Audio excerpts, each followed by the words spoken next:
Estamos iniciando mais um programa Viva Voz Saúde, pela Rádio Nossa Senhora de Copacabana, aqui no Rio de Janeiro. Hoje é dia 31 de janeiro de 2026, último dia do mês. O mês acabou de começar e já acabou. Ou seja, é a vida corrida e correndo. E agora, a partir de amanhã, entra no mês que é o mês que eu mais gosto, que é o mês do Carnaval.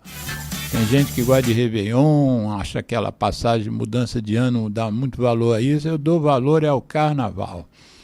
Eu fui vice-presidente da Escola de Samba Caprichosa de Pilares, que, aliás, fizeram uma trairagem com a nossa diretoria há 2 décadas atrás. Destituíram de forma irregular a nossa diretoria. A escola, no ano seguinte, foi para o 2º grupo, no outro iria para o 3º, não foi. No 3º ano ela foi para o 3º grupo e nunca mais voltou para o grupo especial. Era uma escola assim como a América. As pessoas eram como eu, Portela e Caprichosa, Mangueira e Caprichosa. Era uma escola querida. Mas é só para a gente ver como é que, às vezes, quando tem uma pessoa do mal ou um grupo do mal, destrói. Destruir é muito mais fácil do que construir.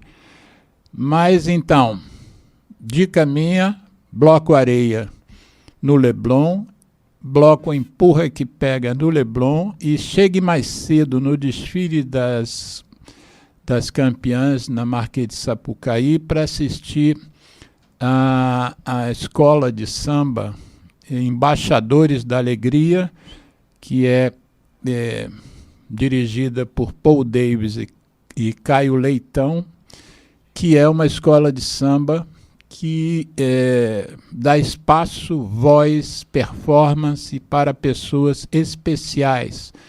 E essas pessoas especiais são realmente de uma grande diversidade. Você tem lá pessoas amputadas, pessoas deficientes visuais, diversas formas de quadros neurológicos, e essas pessoas têm vez. É a escola que abre o desfile das campeãs, que é no sábado seguinte ao desfile mesmo de domingo e segunda, e eu recomendo, se vocês forem no desfile das campeãs, cheguem mais cedo, porque normalmente, quando eu já acompanho a escola há muitos anos, eu sou um dos fotógrafos da escola, quando a gente desfila, a gente vê que as arquibancadas ainda estão vazias, mas principalmente os camarotes e as frisas e as cadeiras especiais.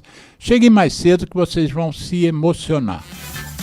Eu já acompanho há alguns anos e eu me emociono todos os anos que eu desfilo. Nos primeiros 2 anos, eu inclusive chorava durante o desfile de tanta emoção de ver aquela oportunidade que as pessoas estavam tendo. Agora eu já meio que me acostumei, mas é uma emoção que quem não sentiu mereceria sentir, porque é muita gratidão que a gente sente ali em perceber que uma oportunidade foi dada.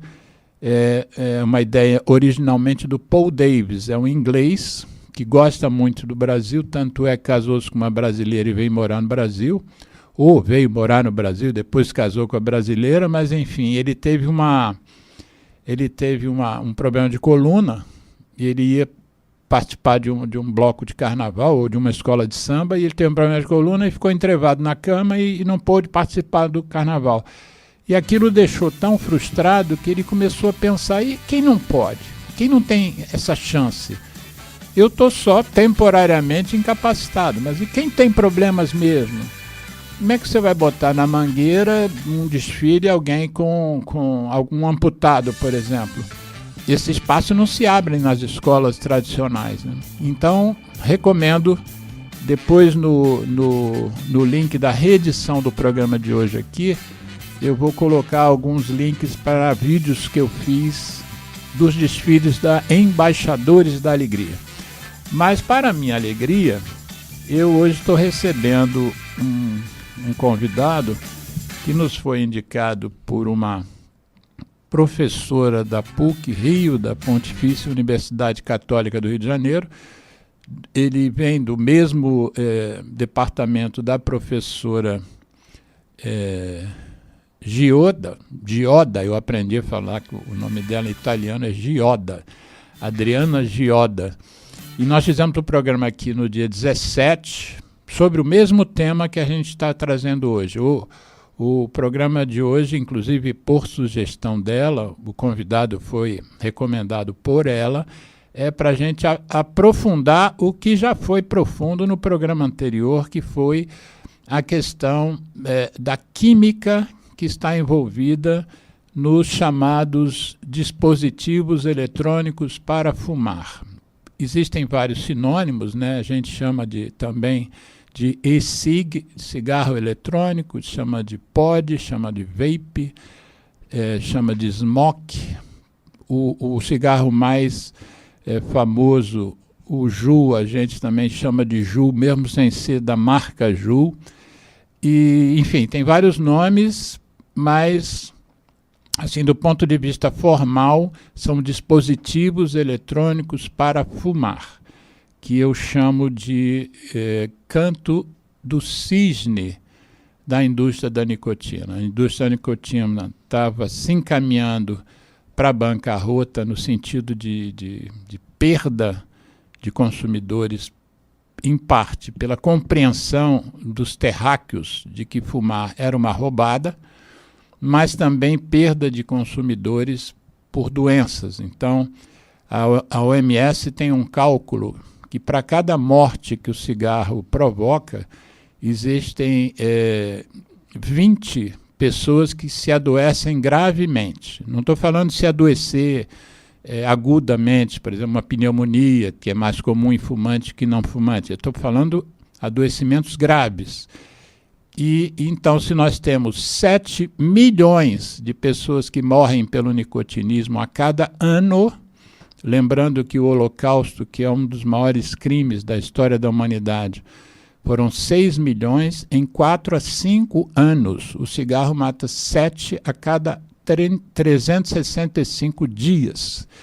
E, então, se nós temos 7 milhões de mortes por ano, nós temos 140 milhões de pessoas adoentadas gravemente. Então, todo mundo para de fumar. Então, a indústria do tabaco vinha perdendo o consumidor, a sua fama em alguns meios, por exemplo, entre os jovens americanos, o cigarro era considerado algo cafona e usavam mesmo outro adjetivo, era algo nojento. E de repente, a indústria comprou algumas startups que estavam trabalhando com esse novo dispositivo e comprou várias dessas startups e está tentando ressurgir das cinzas, entre aspas, com um discurso de um mundo novo sem fumaça. É claro que ela chama o que a gente chama de fumaça, ela chama de vapor. O verbo fumar, ela transformou em vaporizar. Tudo isso para amenizar o fato de que o nicotinismo é a maior arma química de destruição em massa que se conhece. Nenhum produto construído pelas mãos humanas tem o poder que a nicotina e todo o corolário que vem junto por causa dela, por isso que eu chamo de nicotinismo e nunca mais. Eu estou me policiando, né? Porque esse ano completo 50 anos que eu estudo tabaco. E desses 50, acho que uns 47 a 48, eu só falava tabagismo. Então eu estou me policiando que o problema não é o tabaco, o problema é a nicotina. Então é nicotinismo o problema. Até porque hoje nós já temos produtos feitos com nicotina sintética, nicotina feita em laboratório, que esse produto nunca viu uma folha de tabaco na vida. Então a gente tem que deixar claro que nós estamos tratando de uma substância química que tem um poder extraordinário de gerar dependência química. Estudos foram feitos com animais de laboratório e comprovou-se que tem um poder superior à heroína e à cocaína. e o álcool, e todos os benzodiazepínicos que a gente conhece que também tem algum nível de dependência. A nicotina supera eles todos. E por que eu disse que é a minha alegria de estar fazendo esse programa hoje com esse convidado de nome Leone Fragoso, que é mestre, ele é químico, graduado em Química pela Faculdade Souza Marques. Ele tem mestrado em Engenharia de Materiais, tem doutorado no tema que a gente está trazendo hoje, né, a Química dos Dispositivos Eletrônicos, e agora está fazendo um pós-doutorado. Antes da gente entrar no seu doutorado, que é o tema principal do programa, eu queria que você falasse um pouquinho sobre você, no sentido que por que você escolheu Química. E eu faço essa pergunta sempre aos meus convidados, porque eu acho muito interessante a história das pessoas. Eu, por exemplo, sou médico, meu pai era médico, mas eu vejo gente fazer escolhas que não tem nada a ver com o histórico, né? Uma coisa que meio que brota. A própria convidada, sua colega Adriana, e professora sua foi, Adriana Gioda, ela não tinha nenhum químico na família. Você tem químico na família? Boa tarde, muito obrigado pelo convite. Gente que agradece. Eu assisti ao vivo o convite, eu já aceitei na hora. Isso. Então, eu não tenho químicos na família. Uhum. A minha família tem algumas pessoas que conseguiram se formar, mas são enfermeiros, dentistas, né, historiadores. Mas são poucos, mas tem, né, mais da minha geração. A química foi uma paixão. A gente antes do segundo grau, antes do ensino médio, eu tive contato com a química. Foi uma coisa que me chamou muita atenção, entender como que as coisas funcionavam. Era uma curiosidade que eu sempre tive. Aquela criança que sempre quer ser astronauta, cientista. Eu queria ser paleontólogo, era uma palavra difícil para uma criança. Eu queria, né, ser bombeiro. Pois é, eu queria ser paleontólogo, porque eu queria entender como funcionava a vida, e a química eu podia fazer isso também, entender como é que as coisas funcionavam. E eu levei essa curiosidade para a vida adulta, para a adolescência, para a vida adulta.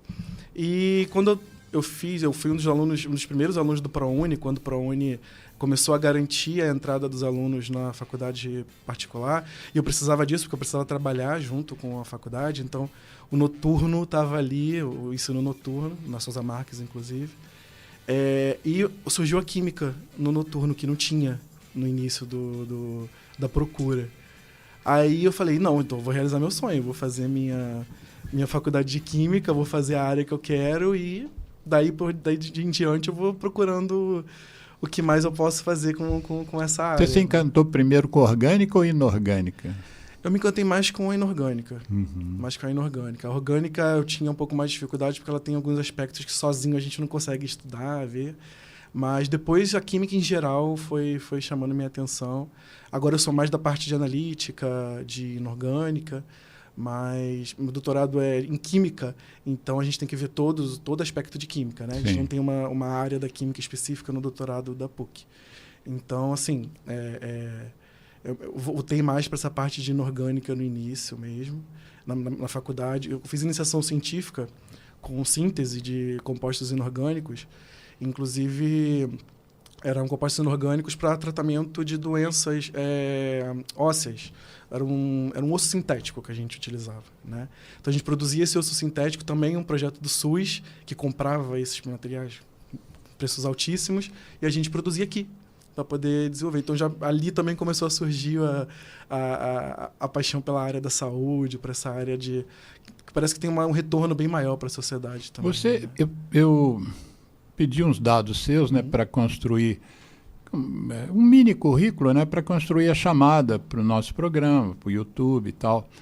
E você me disse que fez um mestrado em engenharia de materiais. E eu sou da área de saúde, né? não entendo direito o que quer dizer isso. Explica rapidamente o que foi esse seu mestrado, o que é engenharia de material? Então, lá na engenharia de materiais eu aprendi como que a gente estuda e compreende a estrutura dos materiais. Então a gente entende como é a físico-química da sua produção, como é a físico-química da sua cristalização, né? Do que os materiais são compostos, e como a gente estuda e como a gente avalia essa produção desses materiais. O meu foco foi em extração de minério.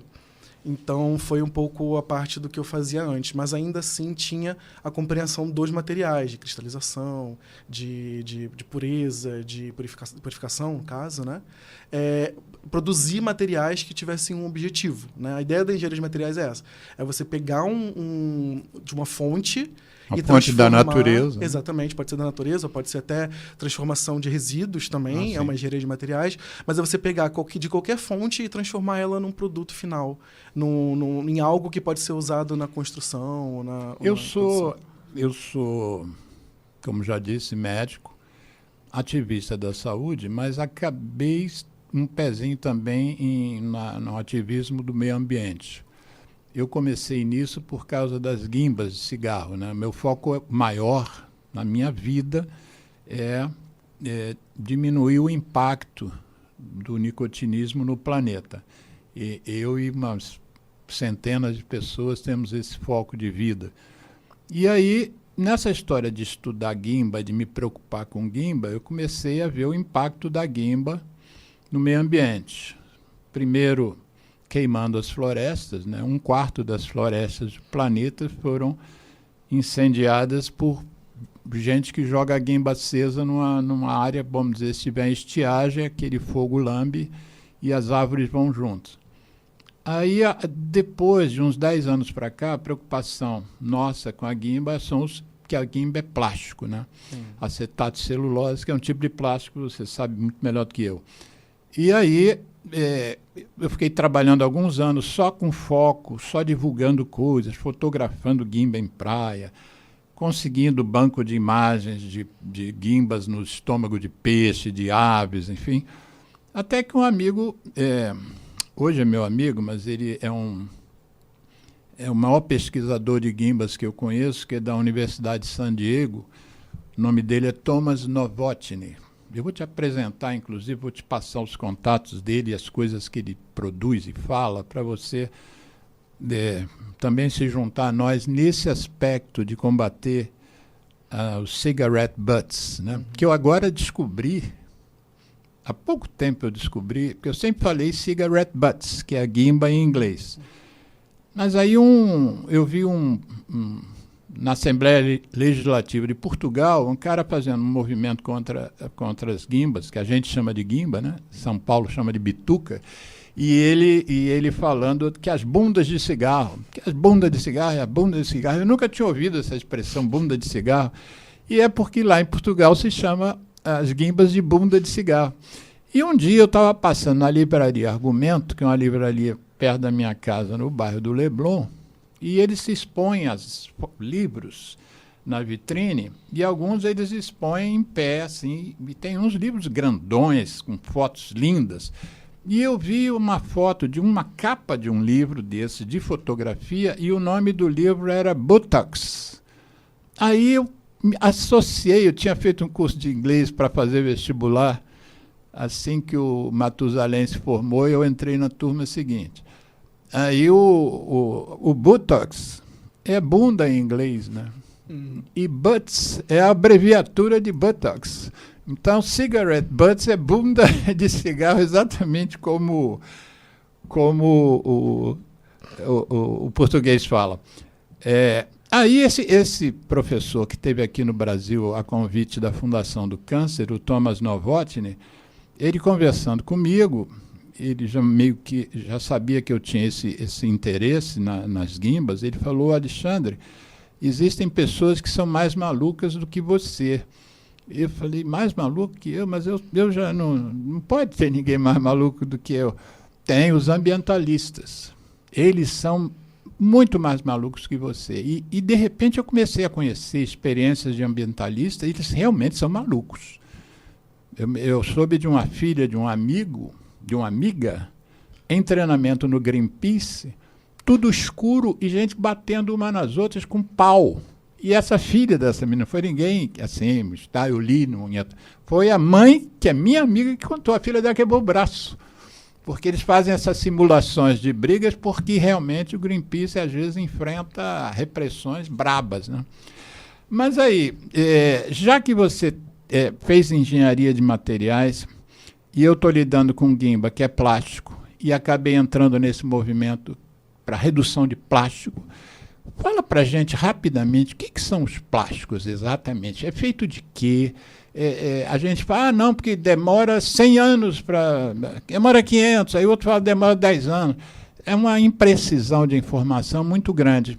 Nosso programa hoje não é só sobre plástico, se bem que a gente podia pensar em fazer um outro programa só sobre plástico. Mas fala um pouquinho, no geral, o que é plástico, o que ele provoca na natureza e quanto tempo que ele leva para ser absorvido?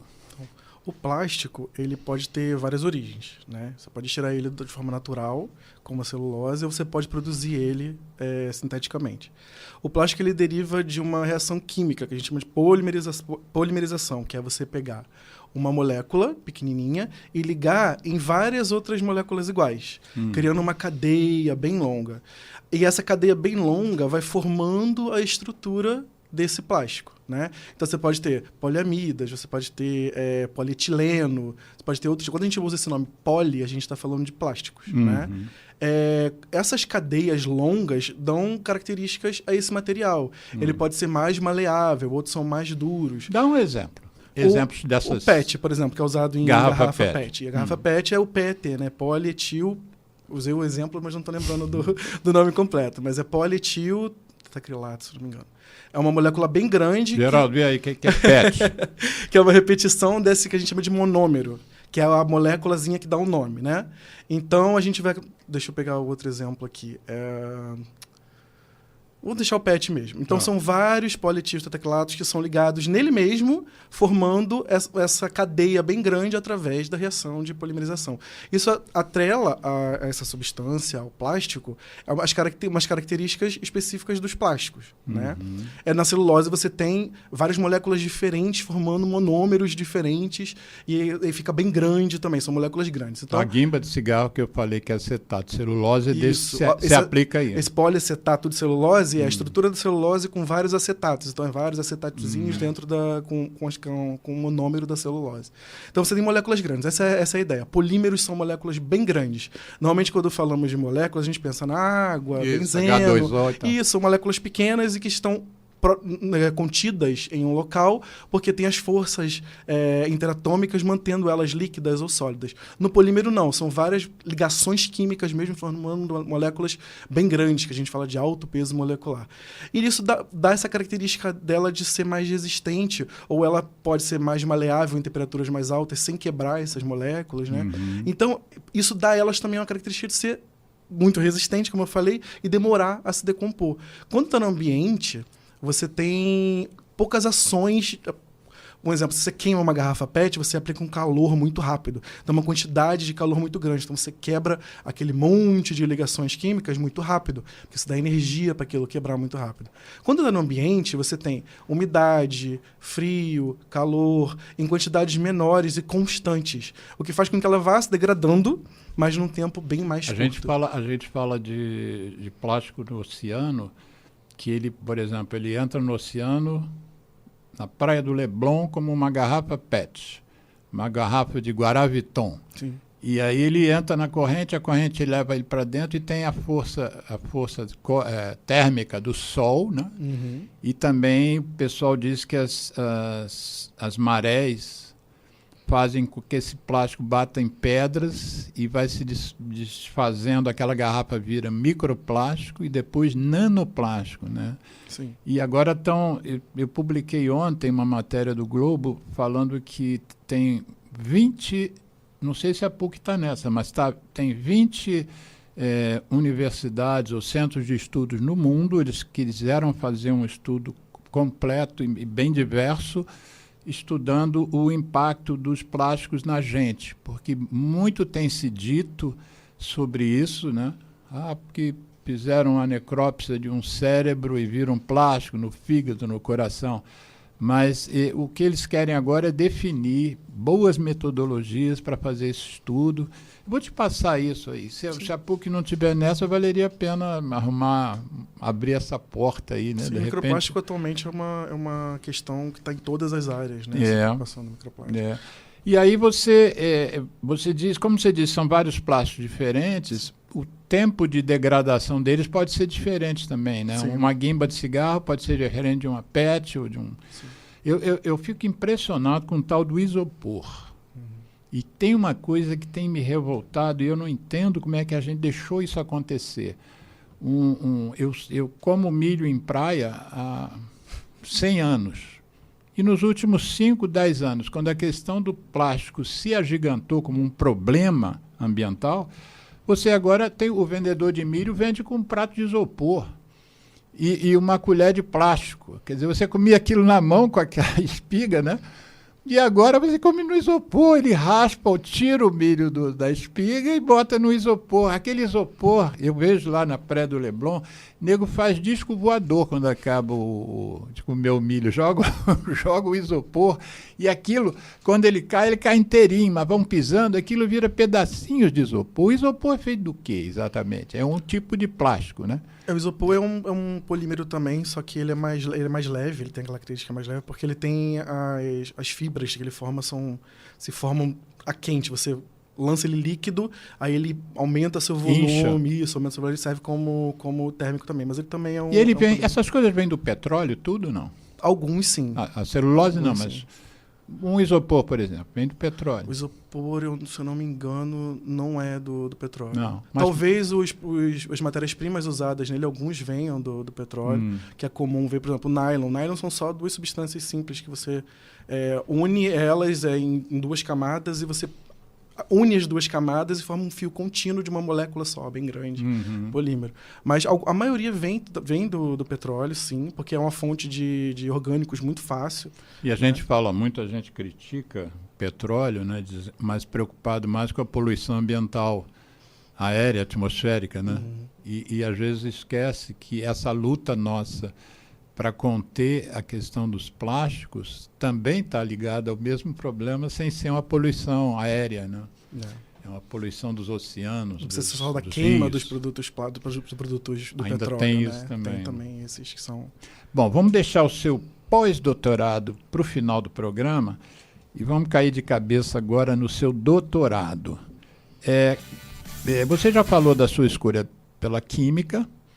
Agora fala um pouquinho, porque a Adriana te entregou aqui no programa que ela teve há 2 semanas atrás, dizendo que ela deu 2 opções a você.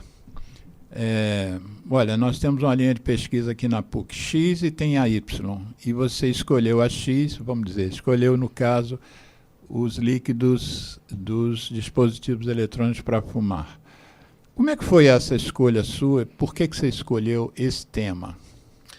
O laboratório lá é um laboratório de química atmosférica, né? Isso. Então ele tem uma linha de pesquisa. Isso, de química atmosférica. Tem analítica e atmosférica porque elas são complementares, né, para as análises. Quando eu entrei, eu não tinha muito uma área definida. E eu nunca tinha trabalhado com a atmosférica. Eu ia ter que aprender toda essa parte de atmosférica.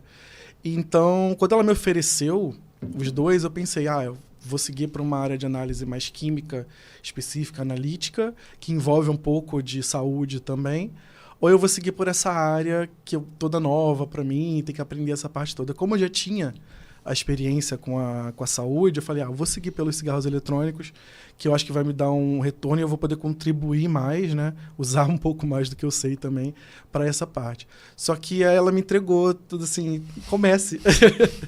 Faça o trabalho, não tinha ninguém fazendo, então eu tive que começar do zero, Super pioneiro isso. Pois é, e começou na pandemia, começou junto com o lockdown, então eu tive muito tempo para... Particularmente você entrou nessa no início de 2020, foi isso? Foi no início de 2020. Porque as primeiras mortes da pandemia foram em 2020, aqui no Brasil, se não me engano, em março. No Brasil foi depois do Carnaval, logo depois do Carnaval. Isso. Sim, e em março começou o lockdown. Eu tive 1 semana de aula presencial, Na segunda-feira da semana seguinte foi o lockdown. Aí, nesse período, eu pude recolher várias informações, montar, inclusive, uma revisão bibliográfica que está publicada na Revista Química Nova, com tudo que a gente conseguiu recolher sobre o assunto, o impacto dele na saúde, no meio ambiente e também econômica, né, de um país. Algumas dessas informações baseadas no cigarro, né? Porque a gente ainda não tem esses dados baseados no cigarro eletrônico, mas a gente já faz um paralelo mostrando isso também. Então, aí você entrou, decidiu, vou fazer doutorado, a PUC, decidiu o tema que seria estudar os líquidos dos dispositivos eletrônicos e todo o sistema, né? Não só os líquidos, mas o lítio e aquelas coisas todas. E aí você... como é que foi a estratégia? Você se debruçou nisso 4 anos, não é isso? Sim. Você encerrou isso em 2024. Não, encerrei agora em 2025, eu precisei 25. levar mais tempo. Isso. Ô, Geraldo, põe aquela matéria no Fantástico. O Fantástico, o nosso Benhur Correia, jornalista, entre outros programas do Fantástico, fez uma matéria que eu pensei, um trecho da matéria em que eles foram lá na PUC e você... e a Adriana Gioda foram os entrevistados e aparece lá o laboratório de vocês. Você está com o vídeo aí na mão? Então bota aí. Estudos internacionais já identificaram que quando o líquido dos vapes se torna vapor, pode liberar mais de 120 substâncias diferentes, algumas cancerígenas. No Brasil, o único grupo focado na análise desses líquidos contidos nos cigarros eletrônicos está no Laboratório de Química da PUC-Rio. Já são 5 anos de estudos. A pesquisa busca revelar quais são os elementos contidos nos aparelhos e o quanto eles são prejudiciais à saúde. Para testar se o líquido é tóxico, os pesquisadores colocam a substância para reagir com células de fungos e de mamíferos. A gente coloca quantidades diferentes desse líquido e expõe essas células de forma aguda. E no caso das células de mamífero, a gente tem a morte dessas células expostas ao estresse oxidativo. Outro fator de risco que o estudo apontou. Com o aquecimento, as substâncias presentes nos cigarros eletrônicos se transformam. E muitas vezes as pessoas vão estar inalando também, absorvendo também outros compostos muito diferentes do que se esperaria se fosse só propileno glicol, glicerina, nicotina e o aromatizante. A parte eletrônica dos vapes também pode liberar metais, como cromo, ferro, chumbo, zinco, alumínio e silício. A substância, os líquidos ficam em contato com esses metais, né, da bateria, de todo o circuito ali dentro e acaba liberando esses metais que depois são inalados, né, a partir da temperatura, né? Então, muitos desses metais são metais tóxicos, cancerígenos. Estudos internacionais já identificaram que quando o líquido dos vapes se torna vapor, pode liberar mais de 120 substâncias diferentes, algumas cancerígenas. No Brasil, o único grupo focado na análise desses líquidos com... Então, gente, esse vídeo é um trechinho do vídeo, a matéria é maior do que essa, é um trechinho da matéria que eu pensei hoje pouco antes de vir para cá. Essa edição foi feita, saiu do forno. Esse programa foi exibido no Fantástico da TV Globo no dia 4 de agosto de 2024. Você estava naquele momento já... com a sua tese bastante avançada e desenvolvida, né? Então fala sobre o que você e o laboratório descobriram que, para orientar a gente, por exemplo, eu sou de uma teoria que o tabagismo é olha aí, o meu vício, né? O nicotinismo é um problema que requer transdisciplinaridade, né? É claro que os médicos, que são aqueles que enfrentam as doenças provocadas pelo fumo e são também aqueles que tentam medicamente ajudar as pessoas a pararem de fumar, nós estamos na frente normalmente, né? Historicamente, os médicos é que iniciaram as campanhas anti-tabaco e tal, mas eu já há muito tempo sei que a gente está numa rede, né? Os advogados são importantes, os fiscais de vigilância sanitária são importantes, a imprensa é extremamente importante. Eu tenho alguns pontos focais em relação ao tabaco. Por exemplo, 2 jornalistas, originalmente um deles não é mais, mas os 2 eram da Folha, a Cláudia Colucci e o Mário César Carvalho. O Mário César já esteve aqui no programa 3 vezes, depois vou te mandar os links, porque ele é um devoto dessa luta, escreveu um livro, inclusive, chamado O Cigarro. A gente tem enfermeiros, psicólogos, fisioterapeutas, a gente tem, enfim. E eu não tinha muito contato, dentro desses meus 50 anos de luta, com a sua categoria, com os químicos, né? Estou achando isso muito interessante, quero divulgar ao máximo o que vocês estão fazendo. A Adriana Gioda já me disse que existem outros centros universitários de química trabalhando já nesse tema. Por exemplo, parte do estudo de vocês é em parceria com a Universidade Federal do Rio Grande. Eu até questionei ela se era Rio Grande do Sul, né, lá de Porto Alegre, mas ela disse não, é a Universidade Federal do Rio Grande mesmo, né, que trabalhou dentro do estudo de você da questão da biológica, né, pelo que ela me disse, e aí eu queria que você então explicasse para a gente. Para mim, você, Adriana, e só não vou dizer que são os primeiros que eu converso e que eu acompanho o trabalho, porque antes disso, a Gisele Birman Tonieto teve aqui no programa, inclusive, o tema foi cigarro eletrônico, junto com Liz Maria, na época era do INCA. As duas conversaram sobre cigarro eletrônico isso em 2019, né? A primeira morte por cigarro eletrônico nos Estados Unidos foi justamente em 2019. Desde 2019, nós aqui, quer dizer, o CAT, né, o Centro de Apoio Tabagista, nossa ONG, já está debruçado nisso, que já vamos para 6 anos. E ainda muita coisa a se saber. Você mesmo acabou de dizer que vocês começaram estudos com cigarro, né? Mas então fala o que você puder sobre o estudo de vocês, sobre a sua tese de doutorado. Então, inicialmente a gente determinou o que tem no cigarro eletrônico, né? O que teoricamente tem no cigarro eletrônico. Então, a gente sabia que tinha a matéria-prima dele era glicerina, propilenoglicol, a nicotina, derivada do tabaco, que podia estar em 2 formas, ou sal de nicotina ou a nicotina básica, ou freebase, como eles chamam, né? Eles modificam a nicotina freebase para poder ela ficar menos irritante e poder usar quantidades maiores. Aí virou sal de nicotina. Virou sal de nicotina, né? É uma reação química básica. A nicotina tem uma característica básica, você reage com um ácido formando um sal, né? Sal e água. E os saborizantes. Então, existem problemas relacionados a cada um desses produtos sendo usados, sendo aspirados pelas pessoas. Né? A glicerina e o propilenoglicol já têm a sua toxicidade conhecida quando ingeridos, quando usados na pele. São produtos de cosméticos, são usados comumente. São umectantes, né? Que dão aquele aspecto úmido ao batom, ao pó compacto, né? Ao gloss para os lábios. A nicotina, a gente conhece os efeitos especificamente por causa do cigarro, né? E os saborizantes, nós temos alguns estudos que mostram os efeitos de aspirar os saborizantes. Então, primeiro a gente entendeu quais eram os aspectos de cada um deles.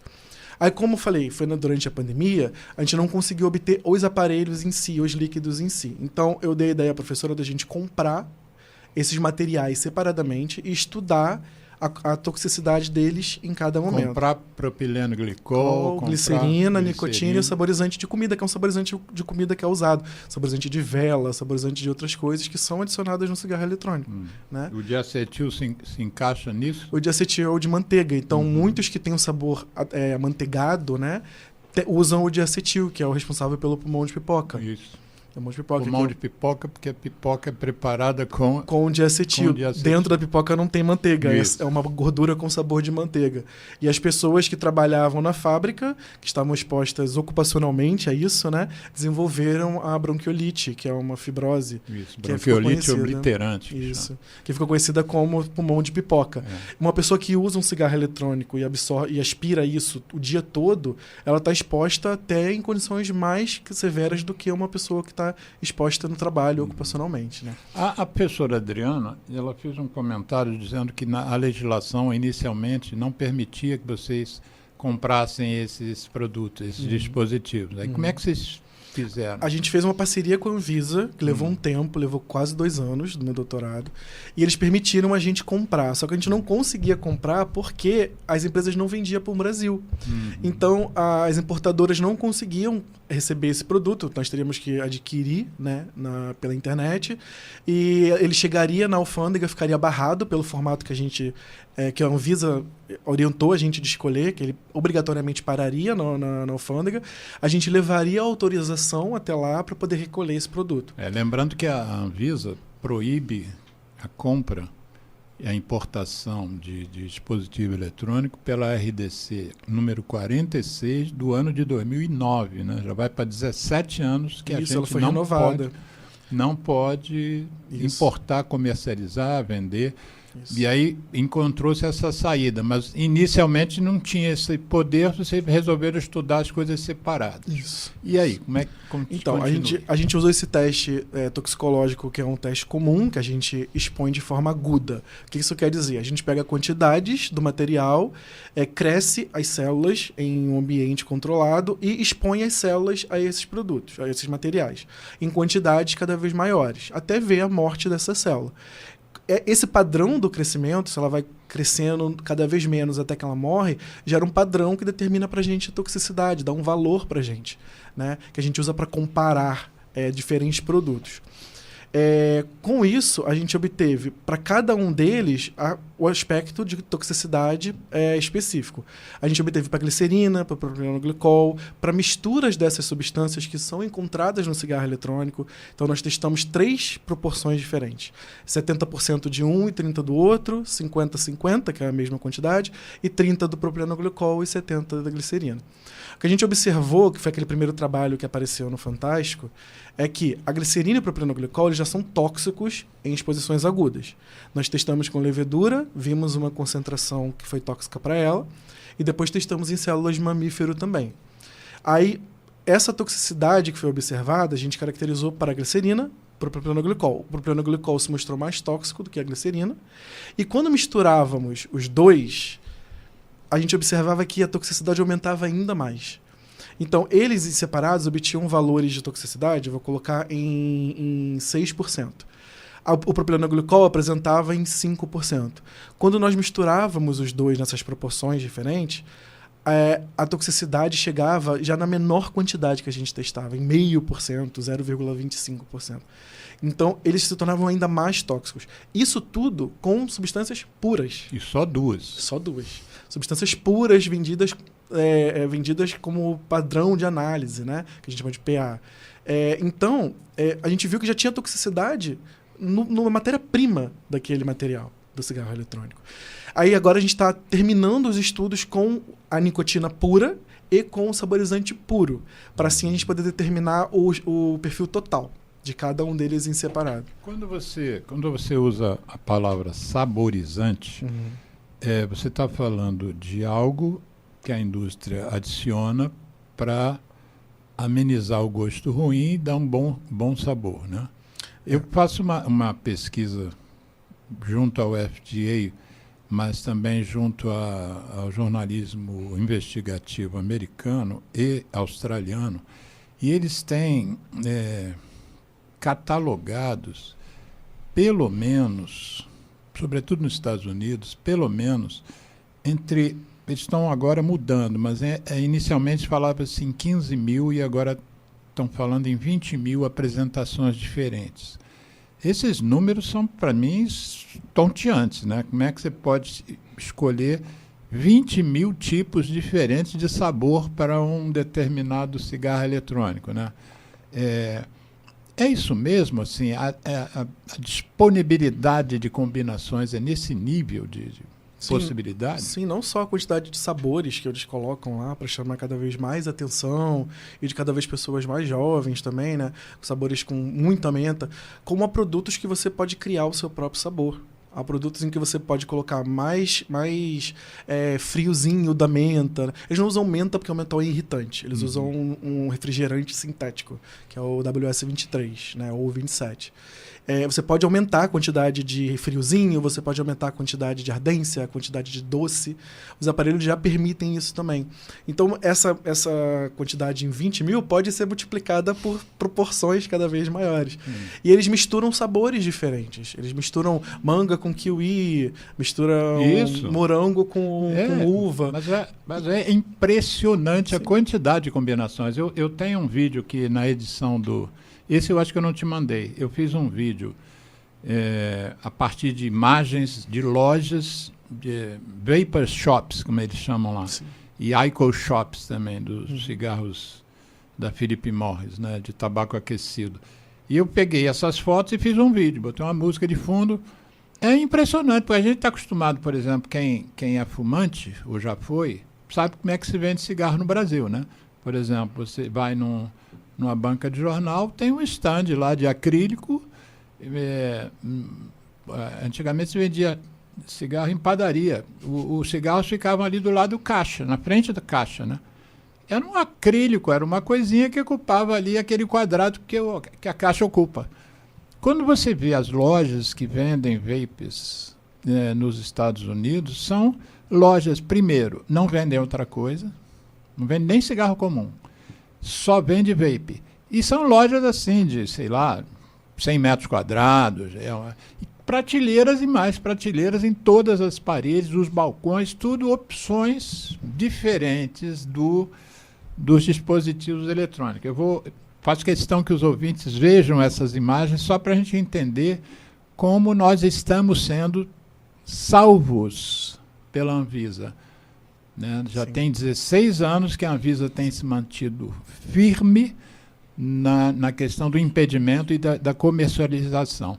E os industriais que têm interesse nisso, e os seus prepostos e muitos influenciadores pagos, ficam fazendo chacota da Anvisa e do Brasil, né? O nosso movimento é um dos mais importantes do mundo, e eles ficam fazendo chacota, dizendo que nós somos atrasados, que o mundo evoluído já suplantou isso, e que já há compreensão de que os cigarros eletrônicos são menos danosos, né? Sim.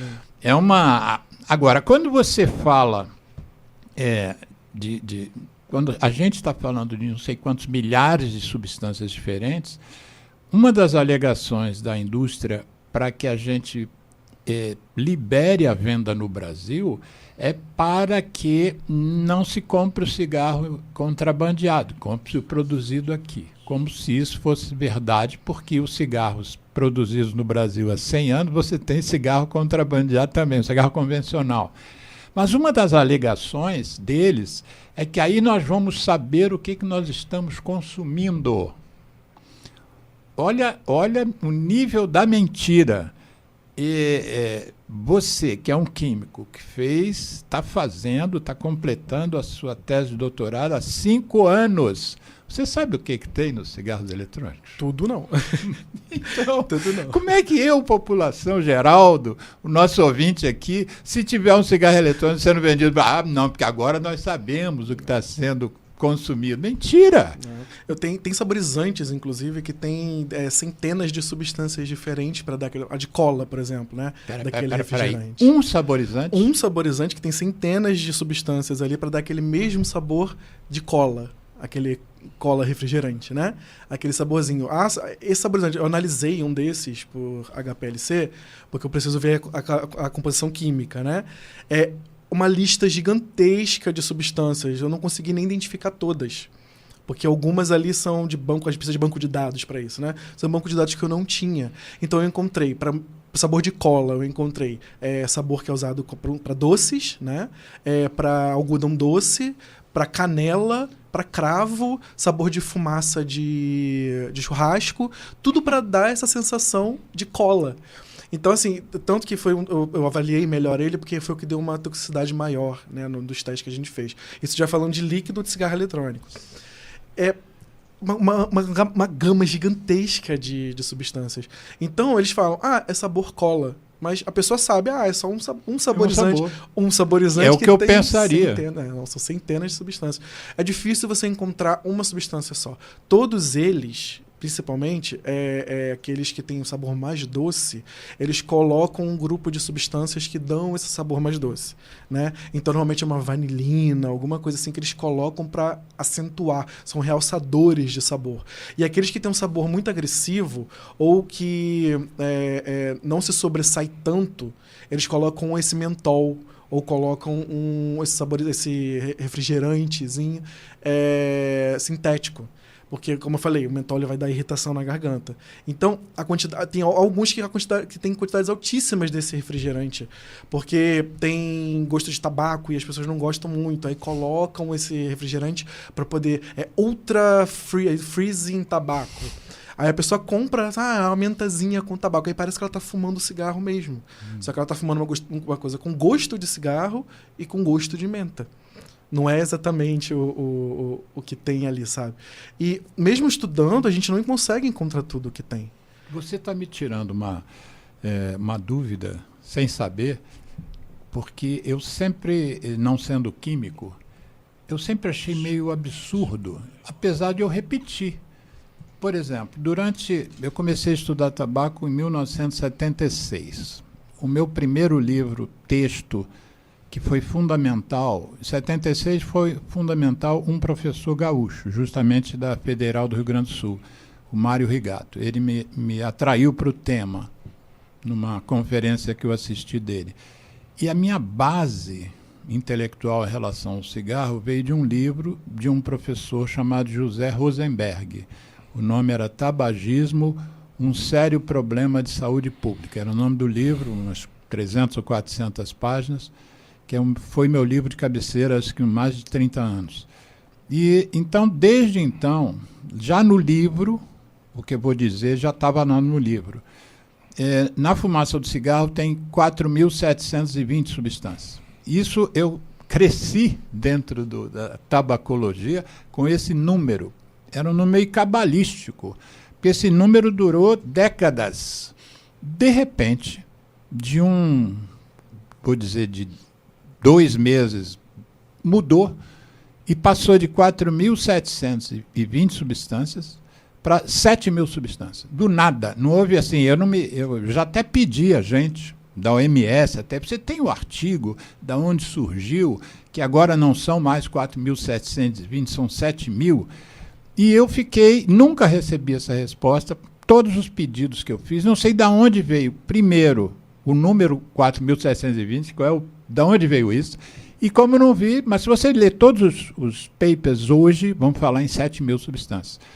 E uma das coisas que o professor Rosenberg me chamava a atenção no livro e pessoalmente, eu era amigo dele pessoal, ele dizia o seguinte: Alexandre, o cigarro esquenta, a ponta do cigarro vai de 800 a 1.200 graus, e a essa temperatura, algumas substâncias se partem e outras se juntam, né?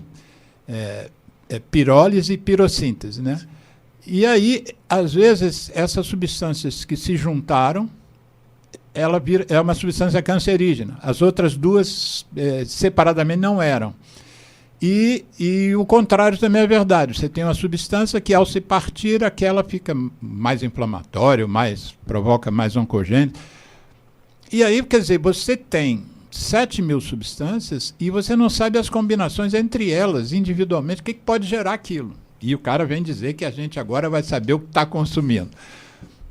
Isso era atribuído na época, o livro do professor José Rosenberg, essa edição é de 81. Aliás, tem uma coisa curiosa, que a primeira edição é de 70 e pouco, 76, eu acho.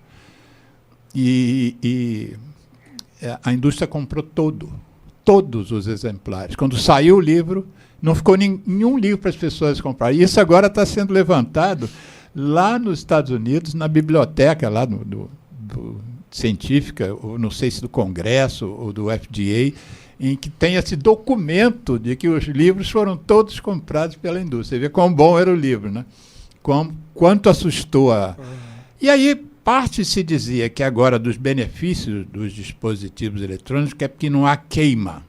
O que gerava os problemas era que os cigarros eram queimados e agora os eletrônicos não têm queima. Como é que você, como químico, trabalha essa informação? O fato de ter ou não, porque até já dizem que há queima sim, né? Uma queima diferente. Como é que você analisa isso? Então, essa pergunta foi o que levou a gente a estudar os líquidos inicialmente.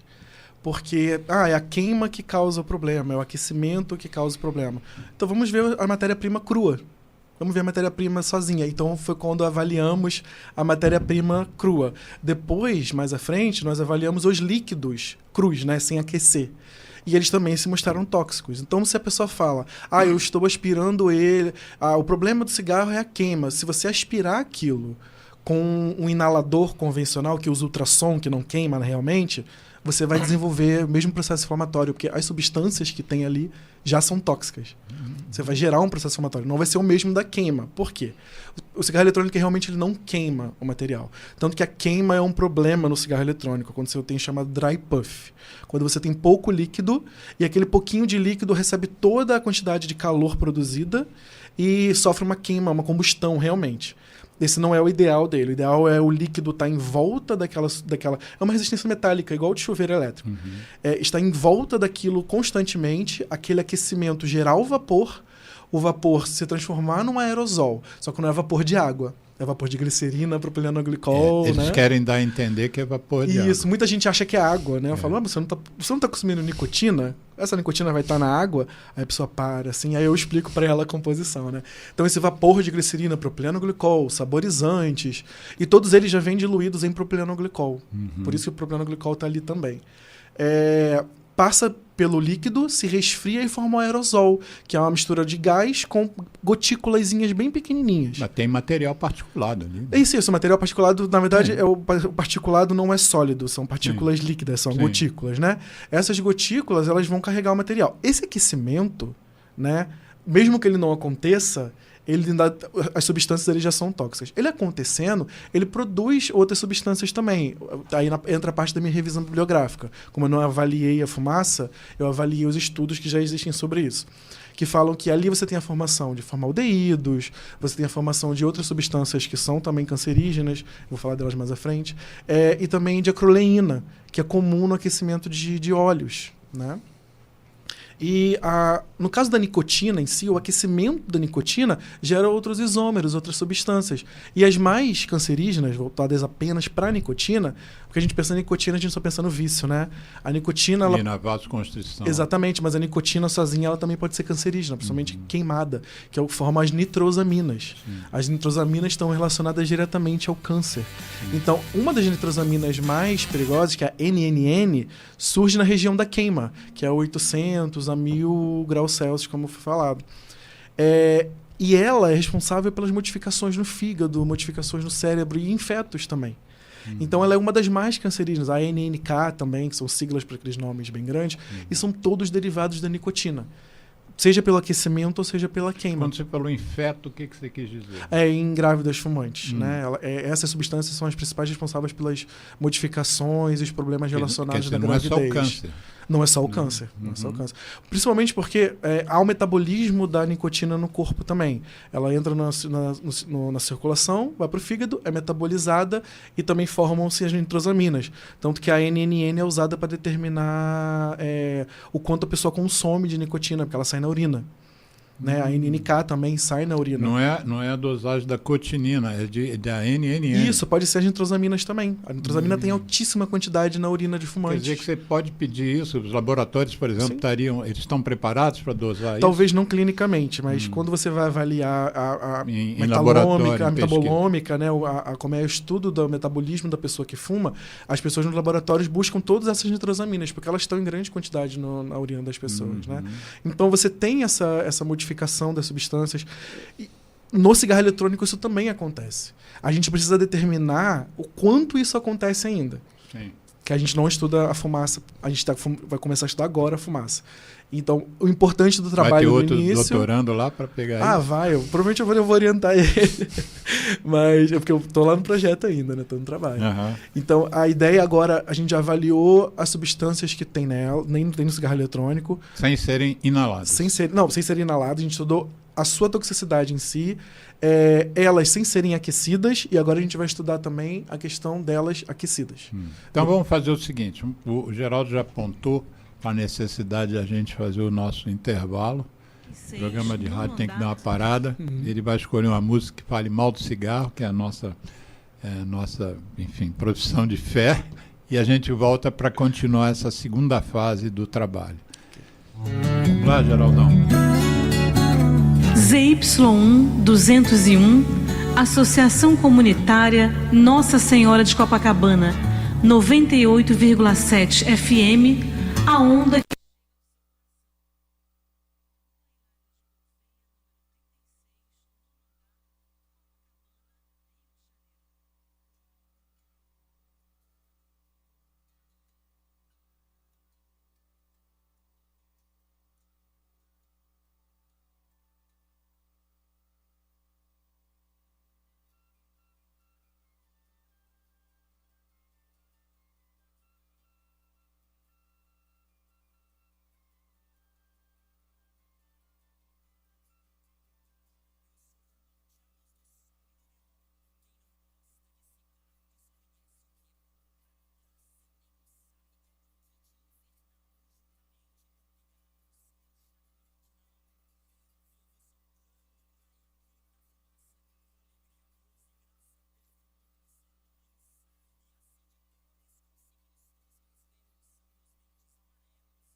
gastrite duodenal, uma esclerose, finalmente em dupla dose, sei que um dia vou ganhar. E vou vivendo assim feliz a minha vida, até que a morte bem sofrida possa então nos separar. Para meus brônquios, alcatrão é vitamina e a doce nicotina, esperança de troféu. Pois do tabaco hei de ter a minha flor, um fantástico tumor que me levará ao céu. Mas se não ganho, afinal, o caranguejo, ainda há um desejo que eu quero consumado. Já que eu não posso ter de tudo, eu quero parte, pelo menos um infarte pra também ser safenado. A impotência não assusta, camarada, vale mais uma tragada que o prazer sexual. O enfisema não está fora dos meus planos, pois fumante há muitos anos, o evento é natural. Uma gastrite duodenal, uma esclerose, finalmente em dupla dose, sei que um dia vou ganhar. E vou vivendo assim feliz a minha vida, até que a morte bem sofrida possa então nos separar.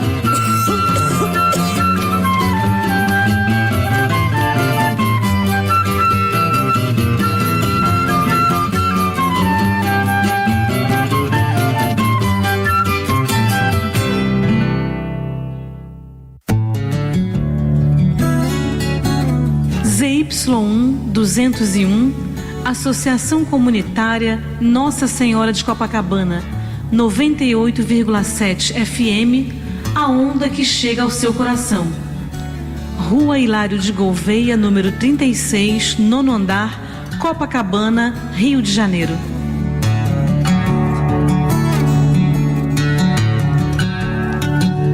Estamos reiniciando o programa Viva a Voz Saúde pela rádio Nossa Senhora de Copacabana.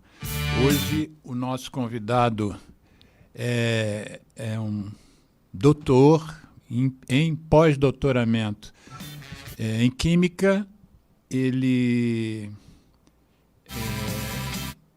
se debruça há pelo menos 5 anos sobre o tema que nós estamos discutindo hoje, que é a composição e os riscos dos líquidos que são utilizados na vaporização, quer dizer, na transformação daquele líquido em inalação. O estudo até agora tem analisado o líquido propriamente dito e separadamente, sem a inalação. E agora, quando encerrou o primeiro bloco, ele começou a dizer como é que vai ser agora o estudo que está sendo proposto, sendo pensado no Laboratório de Química Atmosférica da PUC-Rio, e eu até brinquei que precisaria de um outro doutorando para fazer o que ele fez, está fazendo nos últimos 5 anos.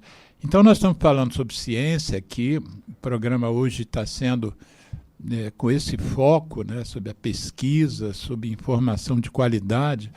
E eu queria eu trouxe aqui vou pedir ao Geraldo para ver se a capa do livro está aparecendo aqui na câmera. Sobe mais. Isso.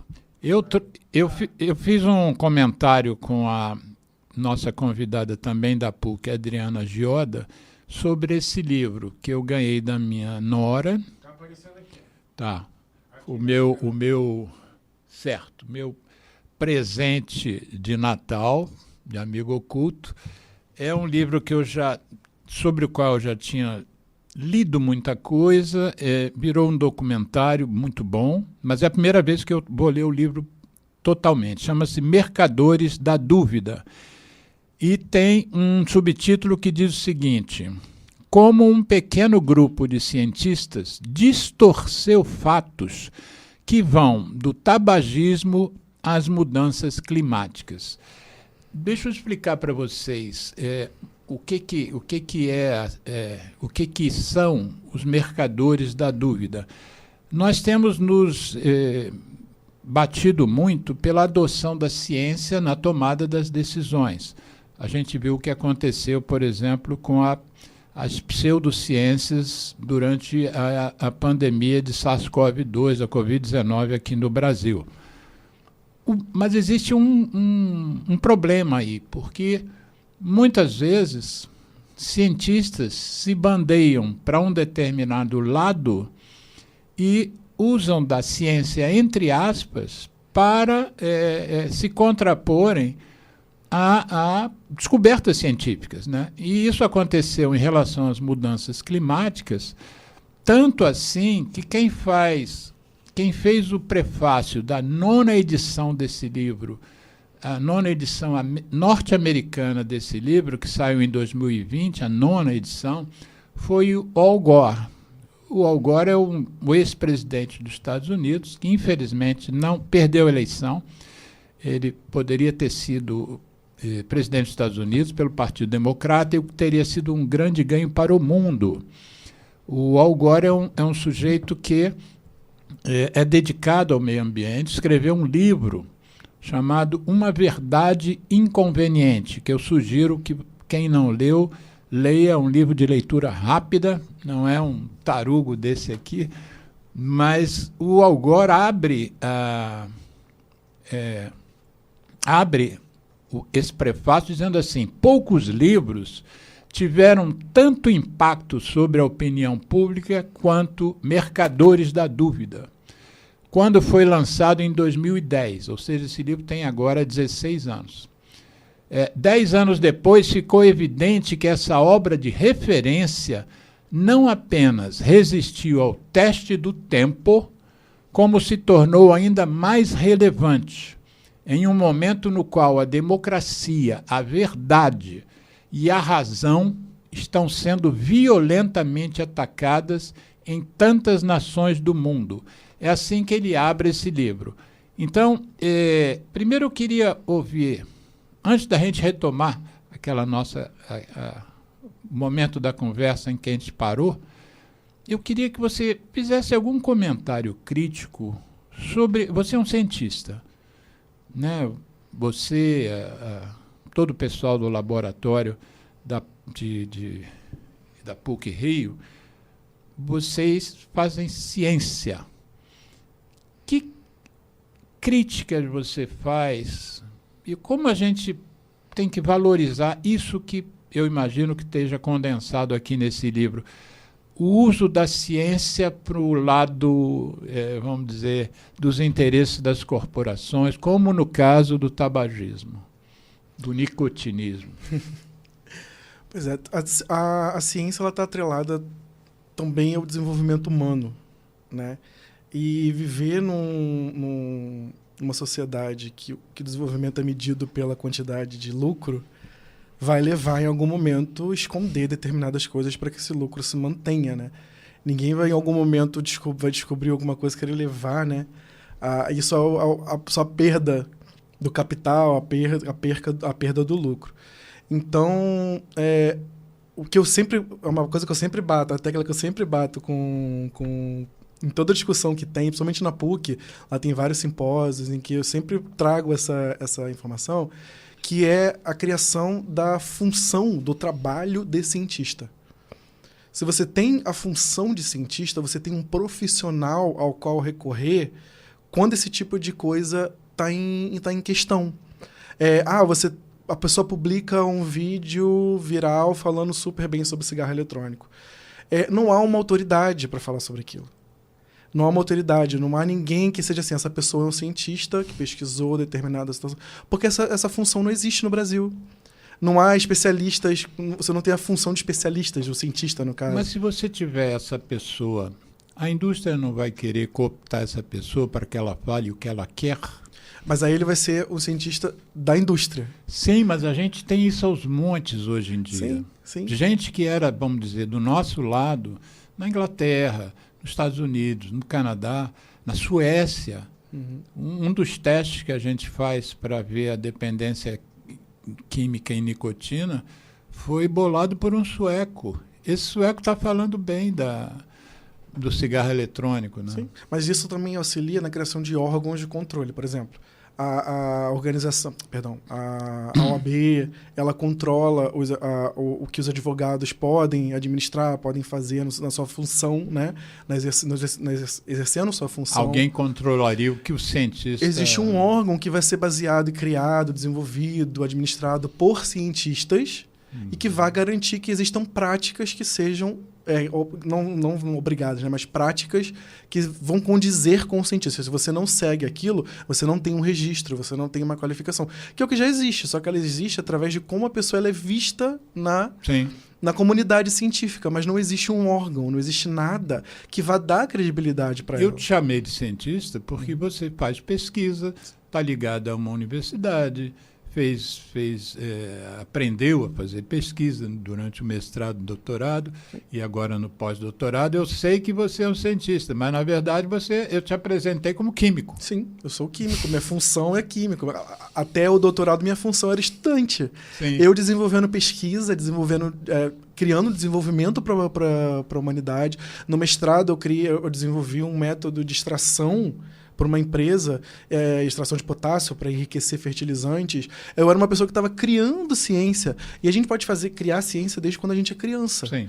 Entende? Mas ficar nessa questão etérea de aprendizado sempre, para mim, isso é uma minha opinião como cientista. Sim, né? Interessante. É uma coisa que tem que ser valorizada como uma função de cientista. Né? Em outros países você tem isso. Você tem cientista em nível técnico, em nível superior, em nível de mestrado, em nível de doutorado. E eles são tratados como trabalhadores, porque eles estão desenvolvendo conhecimento. São contratados como cientistas. E isso é uma forma de transformar o conhecimento em capital. Quando o conhecimento vira capital, ele ganha tanto reconhecimento quanto o capital financeiro ou o capital que é de produção, quanto o material. Então, você vai dar ao conhecimento a mesma força que o capital tem. Entendi. Então, essa é a minha visão, assim, o que eu busco. Adorei. Sempre. Não, eu acho que temos que fazer um outro programa agora sobre isso.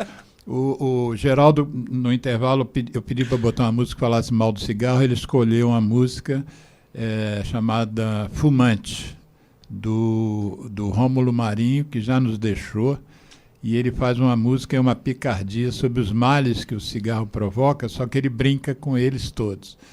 E acabou falecendo, tadinho, de câncer de pulmão. Ele tinha sido ex-fumante, né? Ainda pegou essa rebarba. Depois eu vou te passar o link, que é legal essa música. Aliás, todas as músicas que a gente tem aqui que falam mal de cigarros, são muito boas. Eu vou te passar todas, para você divulgar lá nos seus alunos e colegas. Então, nós estamos falando do momento o momento que vai entrar agora, que a PUC vai estudar os componentes na própria fumaça, e não apenas nos líquidos, como chegou-se até agora, e a sua tese de doutorado é sobre isso. Mas, para a gente fechar a sua tese de doutorado e o que vocês encontraram nos líquidos, eu falei que a gente falava de 4.720 substâncias do cigarro, e depois passamos a falar 7.000. Eu já li até coisas falando de 9.000. Agora eu entendi. Durante o programa eu entendi. Você falou, por exemplo, que um aromatizante pode ter 100 substâncias tóxicas para fazer um. Então dá para entender por que você tem 6.000, 7.000, 8.000, porque às vezes não são 8.000 substâncias, vamos dizer, adicionadas ali, mas são, enfim, construídas dentro desse processo. Mas, pelo que você analisaram até agora, quantas substâncias você poderia dizer que já identificou nos seus 5 anos de estudo? Então, isso também depende do desenvolvimento das metodologias, né? De como a gente analisa e também da qualidade dos aparelhos que vão sendo criados. Eles vão ficando cada vez mais sensíveis, a gente consegue identificar mais coisas também. Então, no caso do cigarro pode ter sido isso. As técnicas que eram utilizadas antigamente chegavam até 5.000 substâncias. Agora você consegue diferenciar. 4.720. É porque normalmente eu falo acima de 5.000. Eu falo tem mais de 5.000 substâncias tóxicas. Eu não dou um valor cravado para não ficar trocando sempre. Mas no caso do cigarro eletrônico, no meu trabalho, eu identifiquei com os parâmetros que eu tinha, eu identifiquei 95 substâncias espalhadas entre as amostras que eu tinha. Né? A maioria delas eram saborizantes, porque eu usei bancos de dados que a gente usa para comparar, né? Bancos de dados de saborizantes e de fármacos. Então, algumas substâncias eu consegui identificar. Mas na revisão, como eu falei, eu comecei lá em 2020, encontrando até 100 substâncias no líquido. Quando a gente passava para a fumaça, eram mais de 290. Isso nos estudos, isso não nos estudos. Não estudos da PUC, nos não, estudos no meu, não. Que você... as suas referências bibliográficas. Como eu não ia comparar com a fumaça, então eu não foquei muito nessa questão de identificar tudo. Então eu identifiquei o que eu sabia que tinha e o que eu podia depois quantificar, porque a gente tem uma questão de saber se tem e depois quantificar. E essa quantificação depende de algumas outras coisas, como padrões, que às vezes são caros, né? Que a gente precisa saber a quantidade para depois comparar. São técnicas diferentes. Então, eu consegui identificar 95, que a minha intenção era identificar os que eram mais problemáticos, né? Identifiquei os mais problemáticos, como alguns solventes orgânicos que são perigosos, que estão ali. Muitos passam uma ideia de, a gente usa óleo essencial aqui. Óleo essencial é óleo. Lipídios no pulmão causam problemas de saúde, causam pneumonia, entre outros problemas. Aí vale. Vale, por exemplo. Então, tem essa questão de, eles botam como muito natural, mas o natural carrega suas coisas também. Então, eu encontrei muitos lipídios, O nego fala muito em tabaco orgânico. É bonitinho, né? Tabaco orgânico. Como você vai? É orgânico, então. Não vai queimar, então, né? Não, mas é daqueles que queimam. Aquele que o pessoal enrola. Eles chamam, eles vendem num pacotinho assim, chamado tabaco orgânico. É o que eu tô falando, parece que não vai queimar, né? É orgânico, não vou queimar, não vai mudar nada. É inacreditável. E aí você estima, pelas suas referências, você acha que essas substâncias, isoladamente, não vamos falando nem em pirossíntese, nem em pirólise, né? As isoladamente já passam de 200. Não, agora, atualmente, isso aí foi lá no início do trabalho. Agora, atualmente, a gente já está de 1.000 no líquido, sozinho. No líquido já está em 1.000? Sem nada. Quando aquece, ela já passa de 2.000 substâncias, que agora a técnica que eles utilizam é outra. E ela permite identificar mais substâncias, né? Então, você já consegue encontrar mais de 1.000 substâncias só no líquido. Então, aquele líquido que eu estou fazendo no laboratório só com glicerina, propilenoglicol, saborizante, nicotina, já tem mais de 1.000 coisas ali. Já tem mais de 1.000 substâncias. né? Quando você aquece, ela vai para 2.000. Então a gente sabe que o líquido se modifica com o aquecimento. E a indústria vende a ideia de que não tem queima. Então não tem problema, é só aquecido. Não. Quando você dá energia, no caso calor, para qualquer tipo de substância, ela vai se modificar. O que muda é o quanto ela vai se modificar. Essa é a questão. Tudo se modifica com calor. O quanto que ele vai se modificar que é a preocupação. Lembra que eu falei do plástico? Uhum. Se o plástico está no sol, recebendo água o tempo todo, ele vai se desfazendo aos poucos, né? Se você coloca fogo nele, a quantidade de energia é muito maior. Ele vai se transformar muito mais rápido e numa quantidade muito maior. Né? Então, e o que a gente sair falando um pouquinho sobre medicina, o conhecimento médico, ele não para, né? Desde sempre, a ciência médica sempre evoluiu. E a identificação dos problemas também é uma coisa paulatina e lenta, muitas vezes, né? A gente hoje, o que a gente atribui ao cigarro, a correlação que a gente faz, foi fruto de investigação, né? Então, quando a gente diz, o cigarro, o consumo de cigarro está atrelado a 19 tipos de cânceres diferentes. É bom até a gente marcar isso, porque dia 4 de fevereiro agora é o Dia Mundial do Câncer. Uhum. E não existe nada produzido pelo homem que produza tanto câncer quanto o nicotinismo. Mas para a gente chegar à conclusão, por exemplo, que o cigarro era o principal fator de câncer de bexiga, precisou se investigar muitos casos de câncer de bexiga para até chegar à conclusão de, peraí, olha essa correlação aqui, esse era fumante, esse era fumante, esse era fumante, a maioria era fumante. A mesma coisa com câncer de pulmão, né? Câncer de pulmão não era uma coisa atrelada ao tabaco. Você consumia tabaco, os índios já consumiam, depois as excursões do Pedro Álvares Cabral e, sobretudo, Cristóvão Colombo pegaram aquela prática dos povos originários, trouxeram, e aí começou-se a se usar rapé, mascar fumo de rolo, usar cachimbo e charuto. Nenhuma dessas 4 coisas você inalava, né? Você aspirava até o pulmão. O câncer de pulmão é uma coisa que está relacionada, como eu disse, não ao tabaco especificamente, mas ao cigarro. O câncer de pulmão no século XIX não existia. Passou a existir a partir do século XX por causa da industrialização do mundo, e aí máquinas de fazer cigarro e vender aquilo aos bilhões, né? Hoje em dia são consumidos mais de 6 trilhões de unidades de cigarro por ano. Por isso que são produzidas 6 trilhões de guimbas. E 4,5 desses 6 trilhões, 75% é descartado na natureza assim, puf! Aí pega fogo na mata, vai para a goela do pato. Mas muito do que a gente sabe hoje é fruto de décadas de conhecimento. Tudo bem que hoje a gente tem uma forma de extrair informação, de fazer pesquisa, que acelerou muito o processo, mas muita coisa que o cigarro eletrônico é capaz de provocar, muito dano, a gente ainda não tem tempo para isso, né? Ainda primeiro que não disseminou o consumo. Por exemplo, no Brasil, a classe menos favorecida, os jovens, não usam cigarro eletrônico pelo custo, né? E mesmo na classe mais alta, você tem um quantitativo ainda pequeno. Então, não dá para você ter um efeito de massa, né, de conhecimento. Você acredita que nesse ponto que eu estou falando, em relação à repercussão sobre os organismos humanos, nós ainda temos muito que descobrir? Sim, estou dizendo do potencial das substâncias que você está analisando. Com certeza. Os efeitos a longo prazo a gente não sabe nenhum. Porque o cigarro eletrônico começou como produto a partir de 2003, que é a história do chinês, do Hong Li. Isso. Começou como produto nessa época. Mas a patente do cigarro eletrônico é de 59. Sim. A patente é muito mais antiga do que isso, né? Então ele desenvolveu o produto. A patente dele é essa.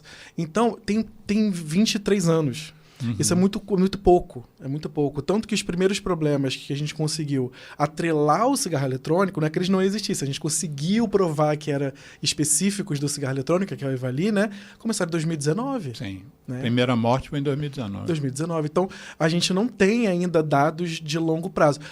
apesar do curto prazo já ser preocupante. Sim. Né? Pessoas que usam por semanas e que já estão apresentando problemas pulmonares graves, alguns irreversíveis, processos inflamatórios que causam fibrose, né? Que é irreversível, não tem como a pessoa melhorar.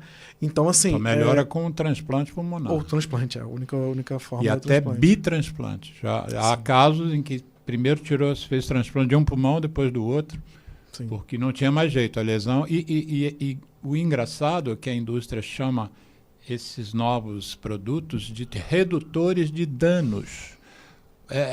Eu fico pensando assim, em que momento um jovem que se iniciou no cigarro, 5 anos depois tinha que trocar os pulmões? Quando que o cigarro provocou Que redução isso? é essa? Que redução de danos é essa? São danos diferentes. São danos diferentes. Eu sempre falo da redução de danos, principalmente quando eu falo dos estudos que tem do uso do do cigarro eletrônico para parar com o tabagismo.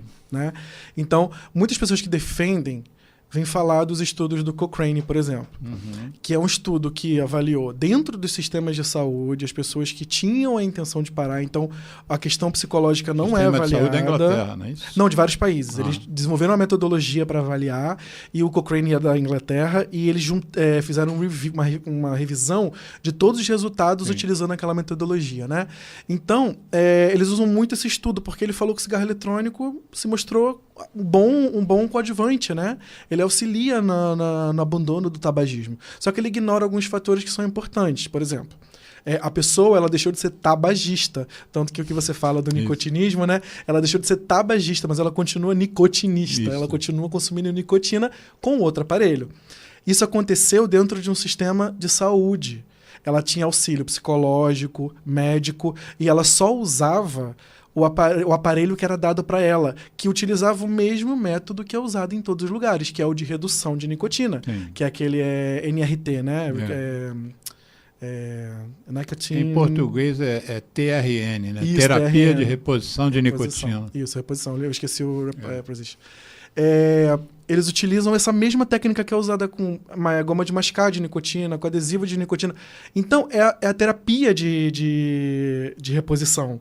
Não é o cigarro eletrônico em si. Mas o que levou a essa observação maior do uso do cigarro eletrônico como método, né? Voltando a essa parte rapidinho. Se a pessoa ela usasse o cigarro eletrônico fora daquele sistema, onde você tem que reduzir a nicotina, era falha terapêutica. Ela saía do programa. Então você tem uma taxa de falha terapêutica também. E nenhum desses trabalhos também fala que o cigarro eletrônico é inofensivo. Sim.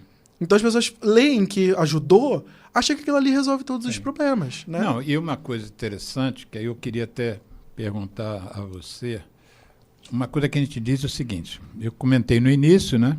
Não para você, mas eu comentei para os ouvintes, que a nicotina é a droga que mais gera dependência que se conhece. E aí... No Brasil, nós temos uma legislação em que o cigarro não pode ter mais, uma unidade, não pode ter mais que 1 miligrama de nicotina por lei. Né? Então, o máximo que o indivíduo que fume 20 cigarros por dia, o máximo, ele vai consumir no máximo 20 miligramas de nicotina dia. Nos estudos isso é uma voz corrente, que os dispositivos eletrônicos têm não só uma nicotina diferente, que você já mencionou, que é o sal de nicotina. De repente, vale até você falar novamente para pessoas gravarem qual é essa diferença, mas a outra coisa que eu queria falar em termos quantitativos. O que você observou a partir do momento que você começaram a estudar o cigarro eletrônico e não apenas os produtos separados? Como é que está esse quantitativo de nicotina nos produtos? Porque eu digo... Hoje, e fico batendo nessa tecla, que a doença principal do homem não é o tabagismo, é a dependência química em nicotina. Esse é que é o problema, porque a dependência química é que vai fazer você consumir aquilo diariamente durante 100 anos e fazendo, no fim da vida, uma das 70 doenças que o nicotinismo provoca. Se bem que tem pessoas que têm mais de uma, né? Tem gente que tem enfisema, depois ela faz um câncer de bexiga e resolve o câncer de bexiga superficial, usa imuno-BCG e daqui a pouco ela infarta. Quer dizer, a mesma pessoa pode ter várias doenças associadas ao tabaco. Mas eu queria que o que você poderia nos dizer sobre esse problema, a quantidade de nicotina nos dispositivos? Então, é uma das coisas que me assusta muito no estudo do cigarro eletrônico, é a quantidade de nicotina, o aumento da quantidade de nicotina. E ele continua aumentando. Quando eu comecei os meus estudos lá em 2020, uma quantidade absurda de nicotina era 30 mg por ml. Né? E o ml, como a gente compararia? Isso significaria comparando com cigarro? 30 mg por ml, e em 1 ml a pessoa estaria consumindo 5 cigarros. Não, mas eu digo quanto que as pessoas consomem por dia? Tem um estudo que mostra uma média. Tem um estudo que mostra uma média, principalmente para adultos homens, que é de 7 ml. 7 ml. 7 ml. 7 vezes 5, 35. Não é isso? Isso. Seriam 35 cigarros que o indivíduo estaria consumindo por dia. Por dia. Com 30 mg por ml. Sim. Né? Como você falou da nicotina, até 20 mg por ml, eles utilizam a nicotina freebase, que é a básica. Né? A partir de 20 mg por ml, eles usam a nicotina sal, que é o sal de nicotina. Eles são diferentes porque uma é protonada, ela sofre uma reação química, aquela reação química de ácido e base que a gente conhece, que adiciona prótons na nicotina, deixando ela mais solúvel, entre outras características. Para o industrial, na hora de fazer, ela está mais solúvel, mas qual é a atratividade para eles comercializarem o sal de nicotina? A nicotina básica, até 20 mg por ml, é usada até 20 mg por ml porque ela é irritante. Ela começa a ficar muito irritante. Por exemplo, o THC é altamente irritante. Então, quem coloca THC no líquido do cigarro eletrônico não consegue colocar quantidades muito grandes. Aí acrescentava vitamina E para usar THC, como humectante. Tetraído canabidiol, que é a substância psicoativa da maconha. Isso mesmo. E eles adicionavam a vitamina E para servir como umectante, o que gerou o acetato de vitamina E, que foi um dos problemas que também gerou a EVALI. Né? Mas aí, então, a nicotina eles não fazem... dizer que a EVALI, que eu gosto de chamar de EVALI, a EVALI só surgiu porque as pessoas usavam vitamina E, que não era o problema do cigarro eletrônico. Aí começou a pandemia, eles não podiam refutar porque a gente precisava curar uma pandemia, né? E a indústria adorou e virou ponto final. Aí agora a gente trata os problemas separados, né? Não trata como EVALI, a gente fala separadamente. Então até 20 mg por ml não tem o que resolver. Vai ficar muito irritante, a pessoa não vai conseguir usar. Quando eles modificaram a nicotina, ela ficou mais solúvel, ela não é absorvida mais tão facilmente, né? Ela tem que ir bem para o interior do pulmão para ser absorvida, porque ela vai permanecer mais lá dentro, naquela umidade, e você pode usar quantidades cada vez maiores. Então, quando eu comecei no doutorado, era 30 mg por ml, um absurdo. Foi para 36, 40. Quando eu terminei o doutorado, era 50. Hoje, eu tenho aparelhos que são recolhidos que estão a 60 mg por ml, que é o dobro do que a gente estava falando. Aí nós estamos falando de quanto por dia? Porque equivalente ao cigarro. São 10 cigarros por ml. Então, multiplicando por 7 ml, dá 70 cigarros. Cara, quase não. 3 maços e meio. 3 maços e meio. É uma quantidade muito grande. Então, assim, isso eu estou usando dados internacionais de pessoas com consumo diferente, uma média, né? Sim. Claro que vai ter quem use menos, vai ter quem use mais, de 7 ml. E isso não vai depender da decisão consciente da pessoa. Isso vai depender do cérebro da pessoa. E ela não vai perceber, porque não vai sentir irritação, não vai sentir incômodo, só vai sentir gostinho de fruta o tempo todo. O Gustavo Foganoli, que é um influencer que criou uma hashtag chamada Sem Nicotina, o Gustavo abre essa matéria que eu coloquei, um trechinho do Fantástico. Ele abre e fecha. Não, quem fecha é Margarete Dalcomo. Mas ele abre e ele criou um movimento para ele passar a experiência dele, porque ele tem muitos seguidores, não sei quantos milhões de seguidores ele tem. Eu sei que a hashtag Sem Nicotina, no momento da matéria do Fantástico, tinham 100 milhões de views. E isso em 2024. E o Foganoli tem se manifestado publicamente nos canais dele. Eu já editei vários vídeos do Foganoli. E uma das coisas que ele disse que me chamou muita atenção, comentei até com a Adriana Gioda isso, aqui no programa, é que ele estava dormindo, acho que num hotel, e tinha um amigo com ele. E esse amigo, no dia seguinte, falou: rapaz, você está fumando muito, se referindo ao cigarro eletrônico. Ele falou: mas por que você está dizendo isso? Você acordou 3 vezes essa noite, fumou e deitou e dormiu de novo. Você nem percebeu que estava fazendo isso, né? Então, o nível de dependência, que é uma coisa que eu acho que, se a gente não atacar a dependência, a indústria vai ficar como está, passando de leve com um greenwashing danado, dizendo que está fazendo bem pelas pessoas, que a meta da empresa é acabar com o tabagismo, acabar com o fumo, porque é o mundo sem fumaça, e agora a campanha, sobretudo, da empresa que mais produz cigarro no mundo, que é a produtora do cigarro Marlboro, que é o mais vendido no planeta, cujos cavaleiros todos que fizeram anúncio deles, todos morreram de câncer de pulmão, todos aqueles modelos, eles estão dizendo que eles estão num outro mundo, que é um mundo sem fumaça, como se isso que nós estamos conversando aqui não fosse tão grave, ou mais grave quanto. Porque se eu acho que a doença principal é o nicotinismo, a dependência em nicotina, e você tem um produto novo, redução de danos, mas que o indivíduo fica 3 vezes mais dependente da droga do que ficava com o cigarro, que redução de danos é essa? Sim. Se a doença básica que nós estamos nos referindo é a dependência química, né? E você acha que vai mudar muito? Todo cientista tem uma teoria na hora que você faz o experimento, é para confirmar ou afastar aquela teoria. Na sua cabeça, você for orientar um doutorando agora que vai estudar a fumaça, o vapor. Não gosto de chamar de vapor, isso me irrita.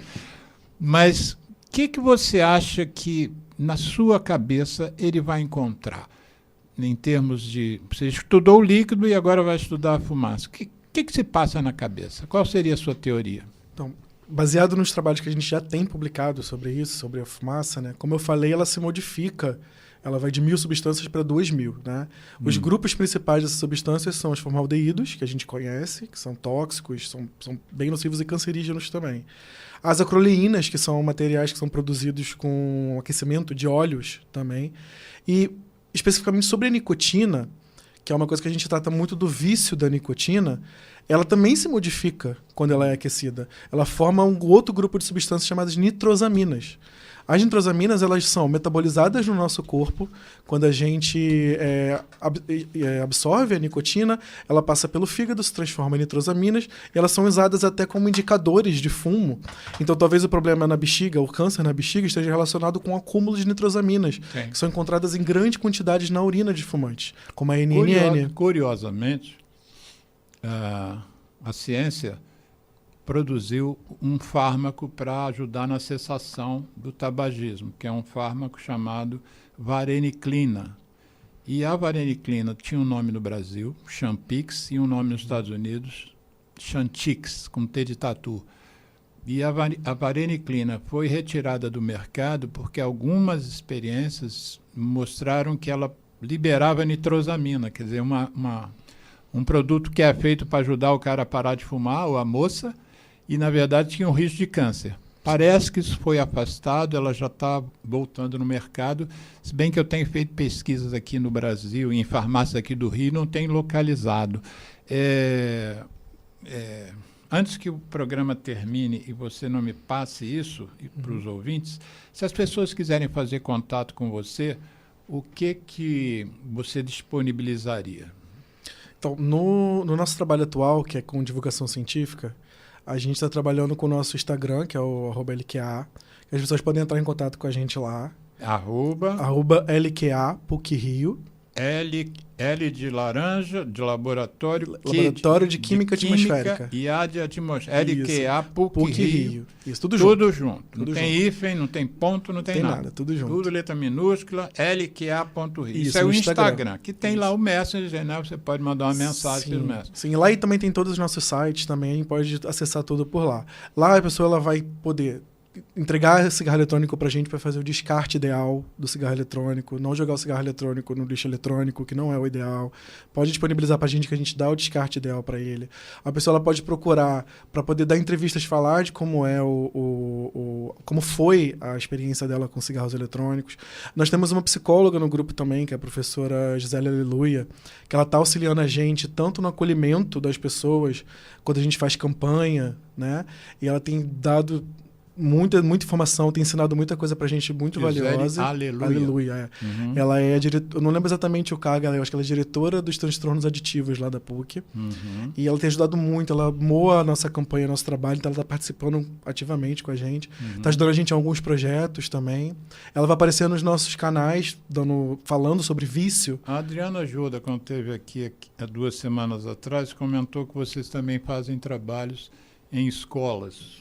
Sim, que é parte do nosso trabalho junto com o Ministério da Saúde, que é esse acolhimento e também em palestras. A gente dá palestras em escolas, a gente participa com uma banca onde explicamos. Eu vou. Quando você for, você me convida para assistir? Claro. Porque eu tenho um livro, Fumar para Quê, Meninas e Meninos, que agora em 2026 está fazendo 30 anos.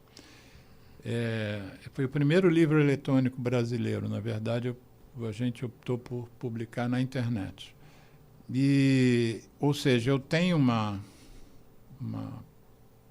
especial predileção dentro do tabagismo por focar mais na não iniciação do que na cessação. Eu tenho uma clínica para tratar de fumantes, mas eu sinto mais tesão em tentar ajudar uma criança a dizer não vou fumar. Esses caras não vão me pegar como pegaram meus tios, meu pai, meus avós, meus irmãos mais velhos. A minha eles não vão pegar. E aí eu tenho uma certa frustração, porque eu vejo que a maior parte das escolas que eu faço pesquisas assim aleatórias e totalmente extraoficiais, os meninos não recebem nenhuma orientação. Então, eu gostaria mesmo que você me chamasse um dia só para eu acompanhar. Esse seria, então, o contato que você me passa. Sim. O Instagram do laboratório. Isso, você pode ter contato por lá, que temos vários moderadores, um deles sou eu. E a gente entra em contato, a gente conversa, pega outros meios de contato também. A gente pode falar disso. Palestras em universidades também, eu dou palestras em universidade. É importante ter essa interdisciplinaridade, os cursos de medicina, os cursos de enfermagem, saberem como o cigarro eletrônico funciona, o que tem ali. Não só a população. Quem recebe essas pessoas no sistema de saúde tem que entender acolhe, também. Né? Isso, quem acolhe tem que saber também o que tem ali. E eu acho que no caso das escolas, os professores, os coordenadores pedagógicos, os gestores da área de educação, o Geraldo está fazendo sinal ali que nós já estamos nos encaminhando para o final do programa. Então, eu gostaria que você encerrasse o programa. Quanto tempo ele tem? 2 minutos, pode ser? 1 minuto e meio. 1 minuto e meio. Dá essa sua gestão lá para a garotada. O que você diria para a garotada se você estivesse falando aqui para um sobrinho seu, para um filho seu, para um menino querido, uma menina querida? 1 minuto e meio sobre cigarro eletrônico. O que eu sempre falo, olhando para aquela câmera. O que eu sempre falo para os alunos quando eu dou palestra é que quando você vai se expor a uma substância que vicia, faz todo sentido você achar que aquilo não vai te atingir, né? Mas vai. E a pessoa que você vai se tornar depois disso pode não perceber. Então, a ideia é você evitar. Entenda que você precisa evitar se expor a substância que vicia, seja o álcool, seja a nicotina, porque vai fazer todo sentido, porque você está bem agora. Quando você estiver viciado, você é outra pessoa. Então, você pode não perceber. E quando você perceber, pode vir a vergonha de ter se metido nisso. E é importante você perceber também que você não tem que ter vergonha. Porque você passar pelo vício, você trespassar o vício, é uma coisa que exige muita força. E você pedir ajuda vai dar um orgulho nas pessoas que estão à sua volta também. Olha, muito obrigado. Fragoso. Gostaria de ter você aqui de novo. Quando veio a Adriana Gioda aqui, nós já fechamos um programa que vai ser sobre química atmosférica, sobre ambiente interno, externo, indoor, outdoor, lenha e poluição atmosférica e tal. Que tema você gostaria de que a gente fizesse um novo programa aqui? Pode ser posso participar com ela para falar sobre ambiente interno em áreas de fumantes também, e do impacto ambiental do cigarro eletrônico, que também é um assunto muito importante. Impacto ambiental do cigarro eletrônico. Isso. Fechado. Combinado, já está fechado. O Geraldo, um abraço, obrigado. Ouvintes, divulguem, por favor, o programa, hein?